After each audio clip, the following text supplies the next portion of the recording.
அஸ்ஸலாமு அலைக்கும். அல்லாஹு நல்லடியார்களே, இன்றைக்கி நம்ம சேனலில் என்ன துவா பார்க்க போகிறோன்னா, தூங்குவதற்கு முன், அதாவது உறங்க போவதுக்கு முன்னாடி இந்த துவாவை ஓதிட்டு தூங்குங்க. என்னதுன்னு பார்ப்போம். அல்லாஹும்ம பிஸ்மிக்க அமூத்து வ அஹியா. இதுக்கு பொருள் என்னென்னா, யா அல்லாஹ், உனது திருநாமத்தை கொண்டு நான் மரணிக்கின்றேன், உனது நாட்டத்தை கொண்டே ஜீவித்தெழுவேன் என்று பொருள்.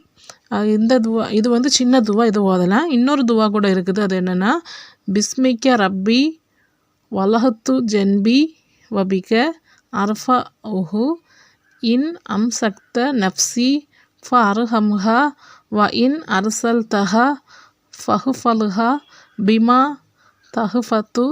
தஹுஃபலு பிஹி இபாதக்க சாலிஹீன். இதுக்கு பொருள் என்னென்னா, யா அல்லாஹ், உனது திருநாமத்தால் எனது விழாவை படுக்கையில் சாய்த்தேன், மேலும் உன்னுடைய உதவி கொண்டே அதனை உயர்த்துவேன்.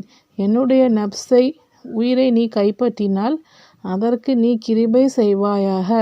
அன்றி அதனை எனக்கு நீ திருப்பி தந்தால் உனது சாலிகான நல்ல அடியார்களை பாதுகாத்தது போல் அதனை நீ பாதுகாத்தருள்வாயாக என்று பொருள். இன்னொரு துவா கூட இருக்குது. அது என்னென்னா, அல்லாஹும் மக்கினி அதாபக்க யௌம தஜ்மஉ இபாதக்க. இதுக்கு பொருள் என்னென்னா, யா அல்லாஹ், எந்த நாளில் உன்னுடைய அடியார்களை ஒன்று சேர்ப்பாயோ அந்த நாளில் உனது வேதனையை விட்டும் என்னை காப்பாற்றுவாயாக என்று பொருள். அதாவது நம்ம தூங்கும் முன்னாடி இதை ஓதிட்டு தூங்கணும். ஏன்னா நம்ம உயிர், அல்லாஹ் எப்போ வேணாலும் நம்ம உயிரை கைப்பற்றினா, எப்போ வேணாலும் நம்ம ஆயுசு முடியலாம். அதை என்றைக்கும் நினைவு கூர்ந்து தான் நம்ம வாழ வேண்டும். அதனால் இந்த துவாவை ஓதிட்டு கிடந்திங்கன்னா அன்று இரவே நம்ம உயிர் போனாலும் நம்ம அல்லாஹ் நம்மளை பாதுகாப்பான்.